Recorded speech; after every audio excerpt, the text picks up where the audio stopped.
Now we know that the process, it's difficult to get a convenient appointment date.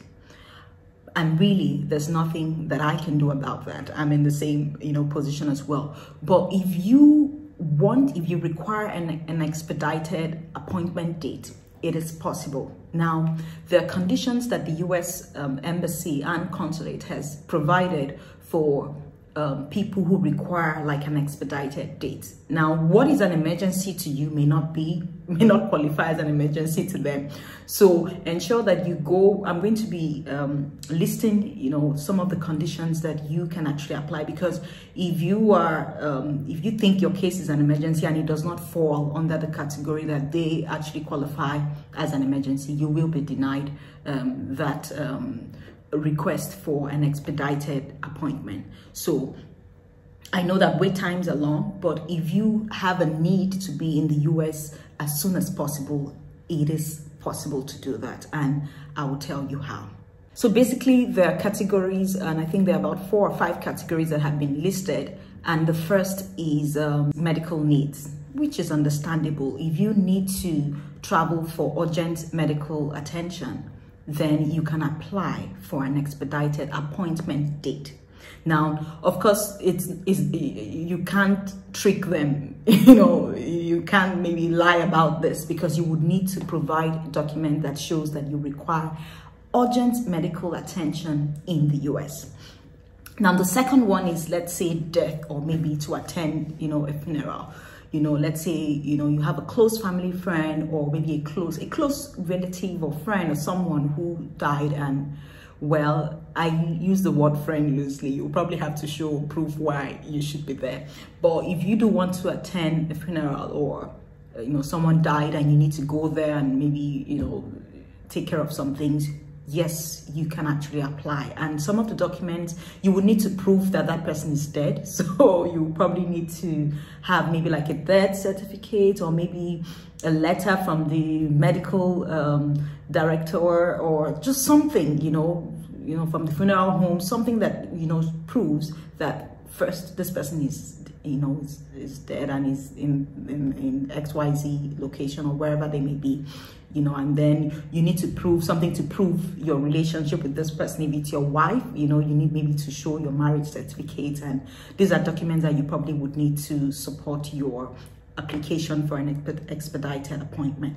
Another reason would be for students, or maybe the exchange visitors. If you have, let's say, school is starting and then you can't wait, that qualifies as an emergency, and you can actually apply. But most times you have to apply, you must show that I think there's a 60-day period where, for example, school is going to start in 60 days, and then your appointment date is beyond the 60 days, and you cannot wait. Obviously you cannot wait, because school will start and then you may not be able to attend. Then you can actually apply for an expedited appointment date. Another thing would be, let's say, like business travels. Maybe you have business to take care of. It could be your company that is sending you there for an urgent meeting, or maybe it's something that requires your urgent attention. If it's business, yes, you can actually apply for an expedited appointment date. But in this case, you would need to prove, if you have like a business partner, let's say in the US, you would probably need to prove that, get a letter from them, and then just have them explain why you need to be there. And then you would also need to have documentation back home here to prove that whatever intention you have is actually genuine. So these are the conditions that you can actually apply for an expedited US visa appointment date. The procedure is pretty simple. Information is power. If you don't know, you might think it's, you might not even know that it's possible, so the procedure, first of all, you would need to go through the normal procedure of applying for your visa. Like if you were going to apply for your regular visa, what would you do? You would pay your visa fee, and then you would complete your visa application form online. It's basically the same procedure. So now, after you've done that and you've completed your form online, then you would go ahead and book an appointment. Now, you will have to book a regular appointment to be able to access the expedited appointment page. So while trying to book regular appointment, you would also find the requirements, for expedited appointments. Now, if none of those dates actually meet your requirement, that's fine, but pick, any of the available dates that you can find. Once you have done that, because once you have done that, then you can actually go ahead and complete the request form. You would see the notification for a request form, you to complete the request form, or make a call to the call center. But I would advise you just go ahead and complete the application form, the request form, and then I'm going to be providing links for all the requirements here, so do check the description box, and then you would find the link to all the I would just itemize it so you'll be able to, so it would guide you properly. So you would need to complete the request form, and then you would receive, if the embassy approves your application, you would receive an email, inviting you to actually schedule an appointment within online. The appointment is scheduled online, so it's not something you're saying, okay, someone can actually assist you through the process, but you have to do it yourself. The embassy is not going to make that decision for you. You need to go and view the available dates, and within the time that you have to make that appointment, and then you would actually make your appointment. They will invite you to, what they do is that they just open up the portal for you to be able to make an early appointment. And then also, if you are not if they do not approve your application, you would also receive an email that it hasn't been approved. But most people say sometimes that they don't receive this email. So always make sure that you check your junk mail, like your spam mail, to ensure that the email is not maybe sitting in there. So now, like I said, you would need to provide documentation to prove that you really need the expedited appointment date. Now, if you provide fake documents, I cannot help you. If you want to provide fake documents and then apply, you are, that is not going to help you. If you know you do not qualify, and then you think, okay, you want to, find your way around it, I don't know, it's very tight. So ensure that first you have genuine intentions, and then two, that the reason you're going for is considered an emergency under that provision. So you want to go through that process with me. I'm going to log on to my system now, and then would follow through, but because I am not applying for it right now, I'm only going to show you how to go about it. So if you need a step-by-step guide, I'm going to guide you on how to go about it. But you need to be patient, because since I'm not doing a real application, so you need to look at it and then read, because I find that most people cannot read. Like, the thing is right there in front of you, and then you'll see, read it. So let's go through that. Here we are. So what you're going to do is you're going to just type US visa application in Nigeria. So we're just going to click on apply for a US visa. So this is a page. This is going to be the landing page, once you get here.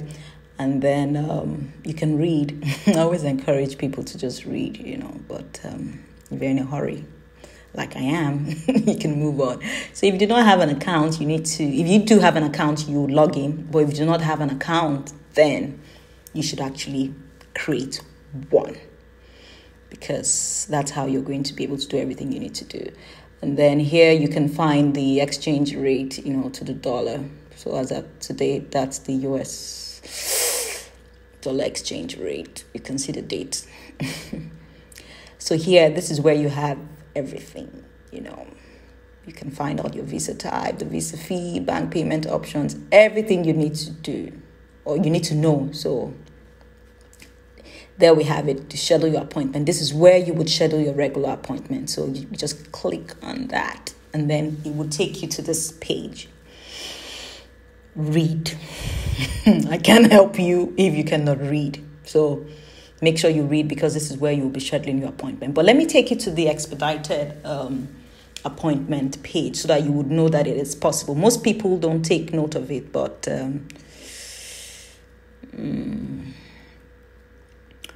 So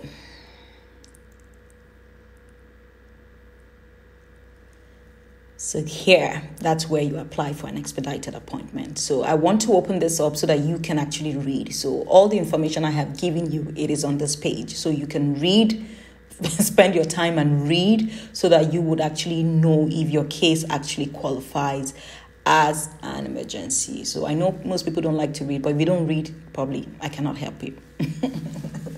So just go through here. If you follow it all the way to the end, you would find the different criteria that you must meet. So if you read here, you can see that all applicants requesting for an expedited appointment are required to first pay. Everything I've told you is basically here, So I tell the truth.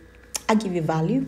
I tell the truth. So you just want to read, like you can see the medical needs, the funeral. You just have to read, So I'm showing this to you so you would actually know that it's possible. So spend time reading it and then just follow instruction. It's not rocket science, You can do it yourself, but if you think it's overwhelming, then you can also get someone to do it for you. So thank you very much. I hope that this was, really helpful. Now, if it was helpful, and then it could be a friend, but share this with your friends and then let them know. Information is power. Information is king.